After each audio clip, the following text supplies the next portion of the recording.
I'm Clara, a 40-year-old French teacher. Life was pretty standard, filled with books, classes, and the occasional coffee with friends. I never expected it to take a dramatic turn until Mrs. Levra, an old friend of my mother's, decided to play matchmaker. One afternoon while I was sipping tea at my mother's house, Mrs. Levra dropped by. She was a lively woman in her 60s, always with a story to tell or a plan up her sleeve. "Clara, dear, I have the perfect man for you," she exclaimed as she settled into the armchair. I chuckled a bit, skeptical. "Really, Mrs. Levra? And who might this perfect man be?" She leaned in, her eyes twinkling with excitement. "My son David. He's a widower, a wonderful father to 2 teenagers. I think you two would hit it off." I hesitated. The idea of stepping into a ready-made family seemed daunting. "I don't know, Mrs. Levra. Stepping into a family, it's a lot," I said. She waved her hand dismissively. "Nonsense. You're a warm, loving person, and David is such a caring man. Plus, the kids are lovely." Encouraged by their enthusiasm, I agreed. A meeting was set up at a local cafe the following week. The day arrived, and I found myself sitting across from David, a man with kind eyes and a gentle demeanor. We talked about everything from our jobs to our hobbies.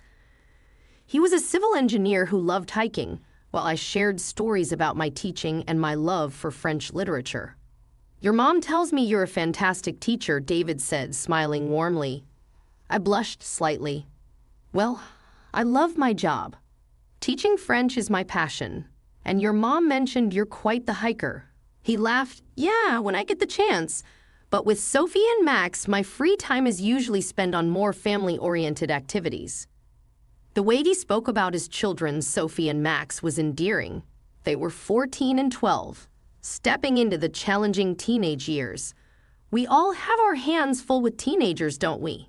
I joked, thinking of my rowdy students.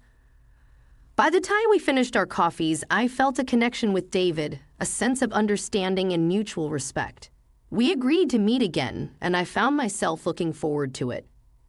After David and I got married, life settled into a comfortable routine that I cherished deeply. The addition of Sophie and Max, David's children, into my life was a source of joy, filling a gap I didn't know existed. I loved being a part of their lives, even though they never called me Mom. The bond we shared was unique and special in its own way.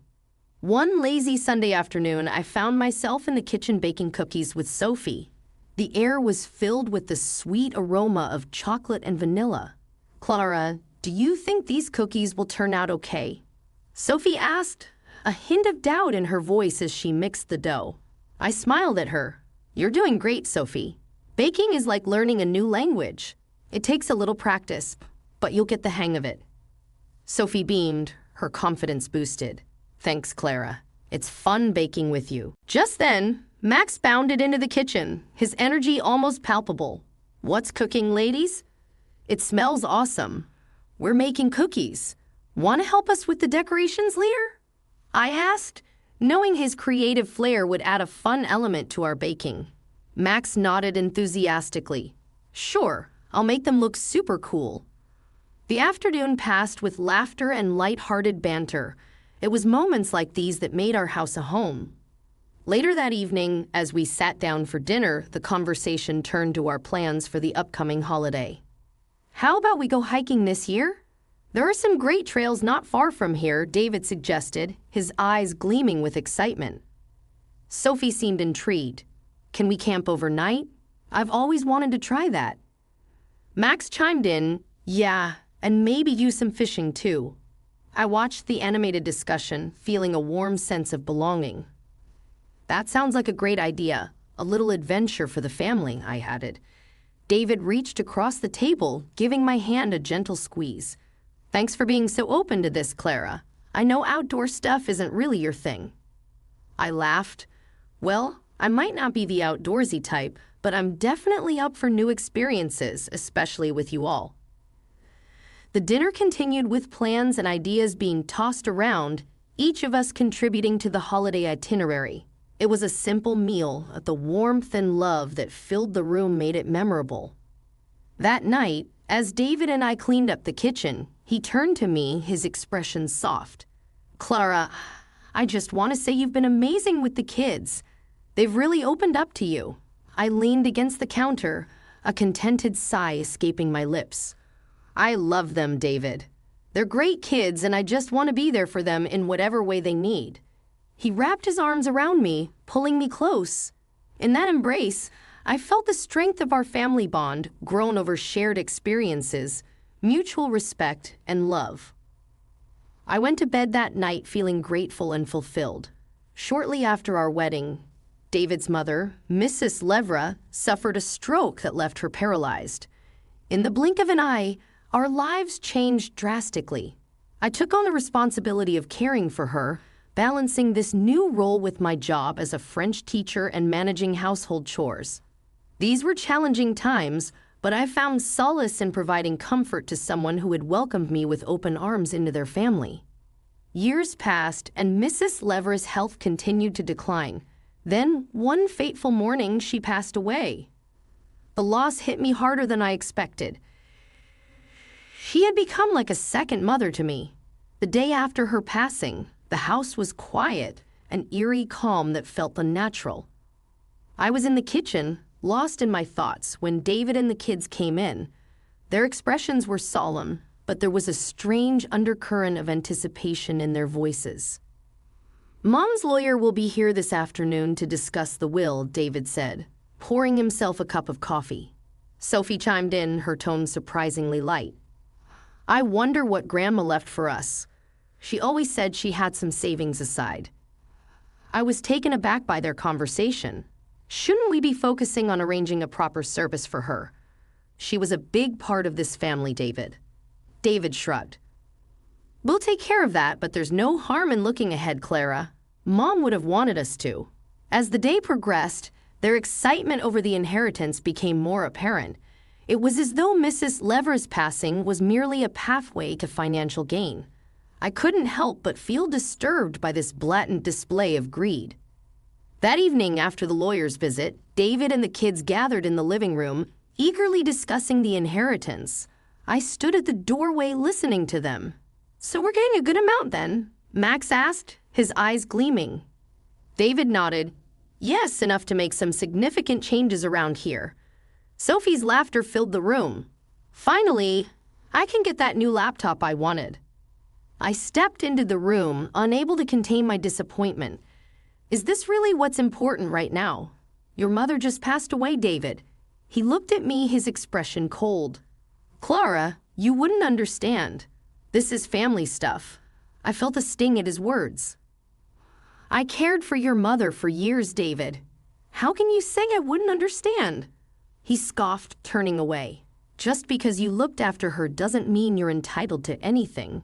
You did what any decent person would do."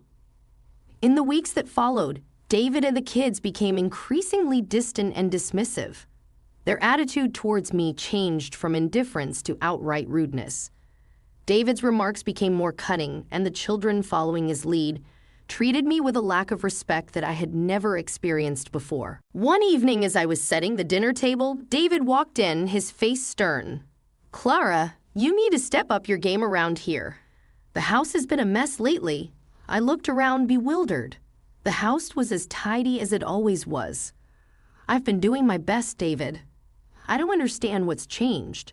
He shrugged, his voice harsh. "Just saying you could do better. After all, it's not like you're contributing much else around here." I felt a lump form in my throat. The man I had married, the family I had embraced, were now treating me like an outsider, an unwelcome burden. The shift in my family's demeanor after Mrs. Levra's passing wasn't gradual but a sudden plunge into a cold, unfeeling world. David and the children's behavior towards me transformed overnight from distant to openly hostile. Every day brought a new barrage of insults and nagging, and I was treated less like a family member and more like an unwelcome servant. One particularly harsh evening, as I was setting the table for dinner, David entered the kitchen, his face twisted in a sneer. "Clara, why is dinner not ready yet? You really can't do anything right, can you?" Stunned by his harsh tone, I replied, trying to keep my composure. "I'm doing the best I can, David. Dinner will be ready in a few minutes." He scoffed, looking around with disdain. "You know, I only tolerated you because you were useful, taking care of my mother and the kids. But now, you're just a burden." His words cut through me like a knife. I stood there, the plates in my hand feeling heavier than ever. Sophie walked in, her voice dripping with contempt. "Yeah, Clara, you should be grateful." "Certainly. Here is the text punctuated and formatted into short paragraphs. We even let you stay here. You're just a scary old and useless woman." Max, not to be outdone by his sister, chimed in mockingly, "Yeah, who would want you around? You're like a ghost haunting this house." Every word was a blow to my spirit. I had dedicated years of my life to this family, caring for them as my own, only to be reduced to this pitiful state. I served dinner in silence, their cruel laughter and jibes echoing around me. That night as I lay in my bed, the day's events replayed in my mind. David's cruel declaration that I was nothing more than a now useless caretaker, Sophie's and Max's hurtful comments. It all hammered home the painful reality that the family I had loved and cared for saw me as nothing more than an expendable servant. The following days were no better. Every task I did was met with criticism and disdain. I was constantly reminded of my place in the household, a place that seemed to have no respect or kindness. One afternoon, as I was cleaning the living room, David walked in with a look of annoyance. "Clara, have you seen my blue tie? I can't seem to find it anywhere." "I washed and hung it in your closet yesterday, David," I responded, trying to keep my voice steady. "Well, it's not there now. Can't you do anything right?" "You're just taking up space in this house," he snapped, storming off. I finished my cleaning, each sweep of the broom feeling heavier with the burden of his words. The home I once cherished now felt like a prison filled with contempt and scorn. Living in a constant state of belittlement and disrespect had taken its toll on me. Each day in David's house was a battle against his and the children's growing cruelty. I began to contemplate the painful decision of leaving, but my worsening leg pain and the lack of financial resources made me feel trapped. One chilly morning, as I limped around the kitchen preparing breakfast, David stormed in, his face twisted in annoyance. "Clara, why is everything taking so long? You're moving like a snail." I tried to hide my pain. "My legs aren't what they used to be, David. I'm moving as fast as I can." He rolled his eyes. "Excuses, always excuses. You're just a burden, you know that." The words stung, but I remained silent, focusing on setting the breakfast table. Sophie and Max entered the kitchen, their expressions mirroring their father's impatience. "Why do we always have to wait for Clara? She's useless," Sophie muttered, sitting down with a huff. Max didn't bother to hide his disdain. "Yeah, if she can't even make breakfast properly, what good is she?" I served them breakfast, each word from them like a dagger to my heart. As they ate, I sat down at the far end of the table, my appetite gone. After breakfast, I retreated to my room, the pain in my legs growing with each step. The lack of empathy and the constant insults from David and the kids were unbearable. I sat on the edge of my bed, the reality of my situation sinking in. I needed to leave, but I was scared and unsure of how to proceed. Later that day, I mustered the courage to speak to David. I found him in the living room reading a newspaper. "David, can we talk?" I asked, my voice barely above a whisper. He glanced up, his expression one of irritation. "What is it now, Clara? I've been thinking, maybe it's best if I leave. I don't feel welcome here anymore," I said, my voice shaking. David looked at me, a smirk forming on his lips. "Leave and go where? You have no money, no place to go. Your mother died without leaving you anything to inherit. You're stuck here, Clara, whether you like it or not." His words were a harsh reminder of my dire situation. I felt a sense of despair wash over me. He was right. I had nowhere to go. My job as a teacher had been my only source of income, and with my leg condition, I couldn't even do that anymore.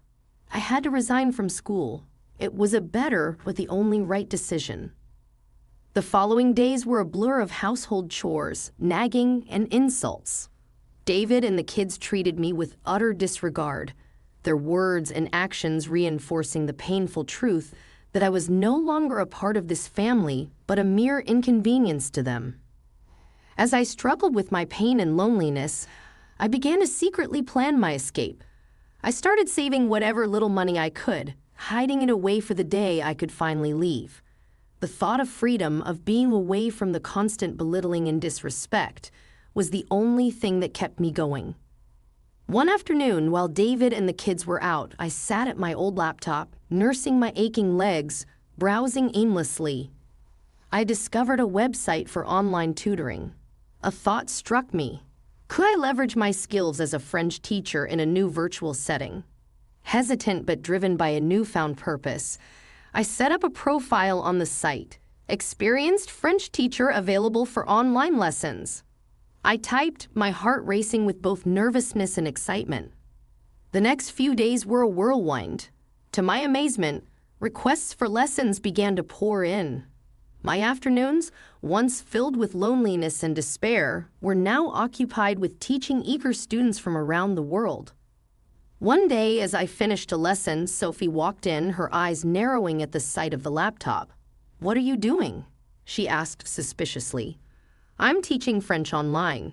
It's something I'm good at," I replied, trying to keep the defensiveness out of my voice. She scoffed, "As if anyone would want to learn from you." I ignored her remark, feeling a sense of pride in my small but significant accomplishment. As weeks turned into months, my reputation as an online French tutor grew. I started earning enough to entertain the idea of independence, of a life away from the constant degradation I faced at home. The days that followed saw me juggling my newfound career with household chores. Despite the physical pain and the emotional drain of living in a hostile environment, I found solace and strength in my teaching. Each lesson I gave was a step closer to freedom, a reminder that I was capable, valuable, and deserving of respect. The tension in the house reached its zenith the evening David announced his promotion at work. That night at dinner, the air was thick with a sense of foreboding. David, Sophie, and Max were unusually chatty, their voices laced with a smug satisfaction that sent a chill down my spine. As I served dinner, trying to ignore the dull ache in my legs, David cleared his throat, ready to make his announcement. "I've got some news. I got a promotion at work. With it, I bought a new house, bigger, better, and it suits our new status." Sophie clapped her hands in delight. "That's amazing, Dad. When do we move?" David's gaze shifted to me, cold and calculating. "We will be moving soon, but Clara won't be joining us." The room went silent. I looked up, my heart sinking. "What do you mean, David?" He smirked, his words cutting through the air like a knife. "You're not coming, Clara. You don't belong in that part of our lives. You were useful once, but not anymore." Sophie joined in, her voice dripping with disdain. "Yeah, Clara, you're just an old limping woman. What use would you be in our new house?" Max laughed, adding insult to injury. "You should be grateful we let you stay here this long." I stood there, the plates in my hands trembling. The pain of their words was sharper than any physical ache I had ever felt. David slid the divorce papers across the table to me. "I think it's best we part ways. You can stay here until the house is sold." Numb, I picked up the papers. My hands were shaking as I signed them. There was no point in arguing or pleading. The people I had once called family had shown their true colors, and they were ugly and cruel. The next morning, I began to put my plan into action. While David and the kids were out, I packed my belongings. Each item I placed in the suitcase was a step towards my freedom. When they returned, they found me at the door, suitcase in hand. David's expression was one of surprise and confusion. "What are you doing, Clara?" he asked, his voice laced with a hint of concern. I straightened my back, facing them with newfound strength. "I'm leaving, David. I will not stay here and be treated like a worthless burden." David scoffed. "Where will you go? You have nothing." I smiled, the first genuine smile in weeks. "I have more than you think. I have my dignity, my skills, and I have plans. You will not see me begging." In my rented apartment, a modest but serene space, I was rebuilding my life one online French lesson at a time. The freedom and tranquility here were in stark contrast to the oppressive atmosphere I had escaped from. One evening, as I reviewed lesson plans, my phone erupted with the frantic ringing of a call from David. His voice, filled with panic and anger, filled the room. "Clara, what the hell have you done? Sending those recordings to my boss. Do you have any idea what you've caused?" He bellowed. I leaned back in my chair, a smirk playing on my lips. "Oh, you mean the recordings of all the lovely things you and the kids said to me?" "Yes, I did send them." In the background, I could hear the unmistakable cries of Max and Sophie. "Tell her to fix this, Dad. She's ruined everything." David's voice cracked with desperation. "Clara, please, because of those recordings, I've been demoted. I can't afford the mortgage on the new house. You have to help us." The sounds of their pleading were music to my ears. "Help you? After the way you all treated me? You made your bed, David. Now lie in it." His voice rose to a near scream. "You can't do this to us. We're your family." I laughed, a deep, hearty sound that felt liberating. "No, family doesn't treat each other the way you treated me. You and your kids were nothing but cruel and abusive. This is your karma." Sophie's voice cut through, shrill and pleading. "Clara, please. We didn't mean any of it. We'll change, I swear." Max joined in, his voice laced with fear. "Yeah, Clara, please. We're sorry. We need you." I stood up, pacing the room as I replied, "Sorry? Your words and actions broke me. But guess what? I picked up the pieces and put myself back together without you. I owe you nothing." David's voice was a mix of rage and helplessness. "You're going to let us lose everything." I stopped pacing, standing tall and proud. "Yes, David, I am. You and the kids have made your bed, and now you get to sleep in it. Goodbye." I hung up the phone, a sense of satisfaction washing over me. I had stood up to them, not with malice, but with the strength they never thought I had. Over the following weeks, I heard from mutual friends that David and the kids were struggling. They couldn't pay the mortgage, and the bank had taken over the house. They were forced to move into a small rented apartment, and both Sophie and Max had to take up jobs to help make ends meet. As for me, my online tutoring was flourishing. I was saving money not just for my day-to-day needs, but for a house of my own, a place where I could live in peace, away from the shadows of my past.